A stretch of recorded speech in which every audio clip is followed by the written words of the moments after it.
Benny, what happened? Are you okay? He slimed me. Welcome to Two Film Buffs, and today we're going to be talking about the top facts from the movie Ghostbusters. Wow!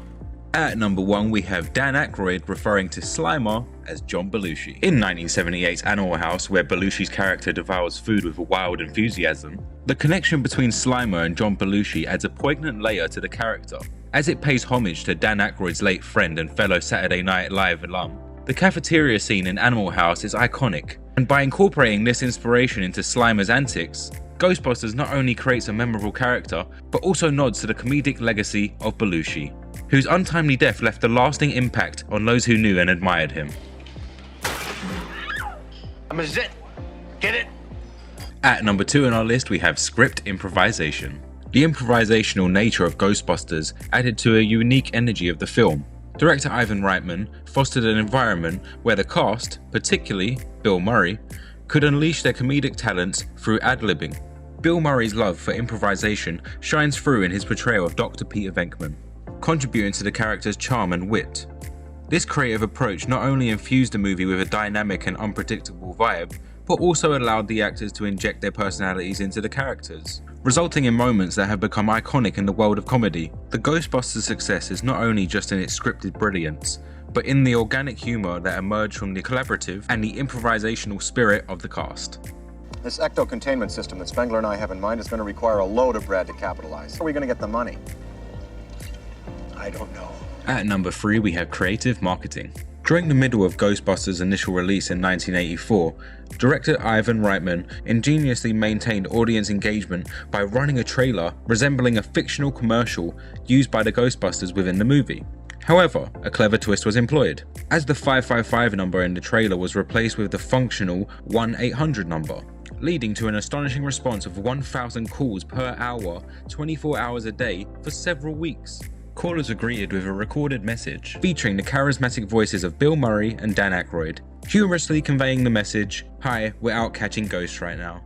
This unique marketing strategy not only sustained interest in the film, but also allowed fans to interact with the Ghostbusters in an unprecedented way, creating a memorable and immersive experience beyond the confines of the movie screen. Crashing in at number 4, Eddie Murphy's rejection. Originally intended to join the Ghostbusters team much earlier in the storyline, Winston's character was initially slated to experience the iconic slime encounter at the haunted hotel. However, when Eddie Murphy turned down the role, a script re-evaluation was needed.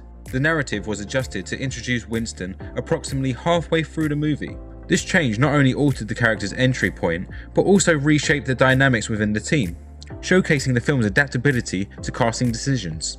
Despite the shift, Winston's eventual inclusion enriched the ensemble, contributing to the film's success and leaving an incredible mark on the Ghostbusters lore.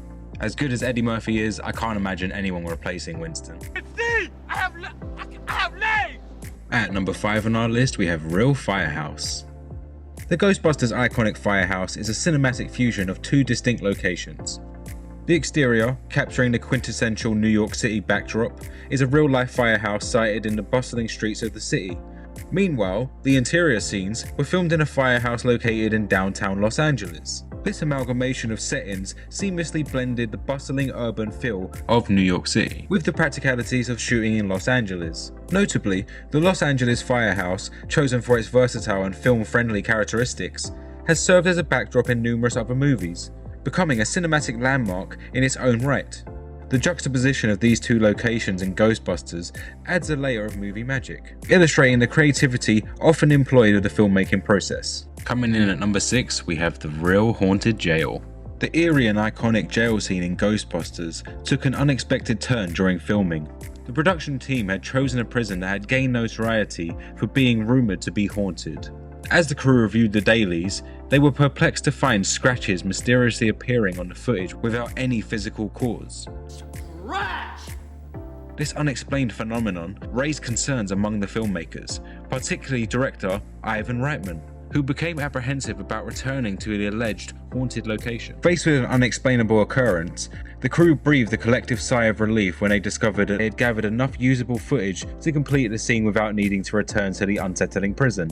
This behind-the-scenes twist adds a supernatural layer to Ghostbusters, as even the filming process touched on the unexplained and ghostly quality. mirroring a paranormal theme throughout the movie itself. At number 7, Stay Puft, hefty price tag. The creation of the iconic Stay Puft Marshmallow Man for Ghostbusters in 1984 came with a hefty price tag, as each of the colossal suits cost around $20,000 US. 3 of these elaborate suits were amazingly crafted for the use in the film, showcasing the attention to detail and the amazing craftsmanship invested in bringing the memorable character to life. However, sadly, the fate of the Stay Puft Marshmallow Man suit took a sacrificial turn during filming. In the pursuit of capturing the cinematic and destructive scenes involving the giant Marshmallow Man, all 3 suits met their demise. The intentional destruction added to a versatile and dynamic element of the film's climax, emphasizing the magnitude of the supernatural threat faced by the Ghostbusters. The willingness to sacrifice such expensive creations for the sake of a cinematic spectacle underscores the commitment in delivering a visual impact and a memorable experience for audiences all around the world. And finally on our list, Harold Ramis didn't want to act. In the genesis of Ghostbusters in 1984, Harold Ramis initially envisioned his involvement as solely that of a writer. However, in an unseen turn of events, led him to assume the role of Dr. Egon Spengler, a decision motivated by a genuine belief that he was the ideal fit for the character. Ramis' journey from a scriptwriter's desk to the on-screen persona of Dr. Egon Spengler unfolded organically. As the narrative took shape, Ramis found himself drawn to the role, recognizing an innate connection between his own abilities and the nuances required to portraying an eccentric yet endearing character. This realization prompted him to step up into the shoes of Dr. Spengler, bringing an unexpected but vital dimension to the film. The decision to play the character himself was not merely a matter of convenience for Ramis. It was a conscious choice driven by his creative instincts. By assuming the role of Dr. Spengler, Ramis not only contributed to the on-screen chemistry of the iconic Ghostbusters team, but also added to the personal touch of the character's quirks and ideologies. In retrospect, the decision became an integral part of the film's legacy, showcasing the fluidity of the creative roles in the filmmaking process. And that's it for our list. Thanks again for tuning in to 2 Film Buffs. Don't forget to like, subscribe and hit that notification button, and we'll see you next time.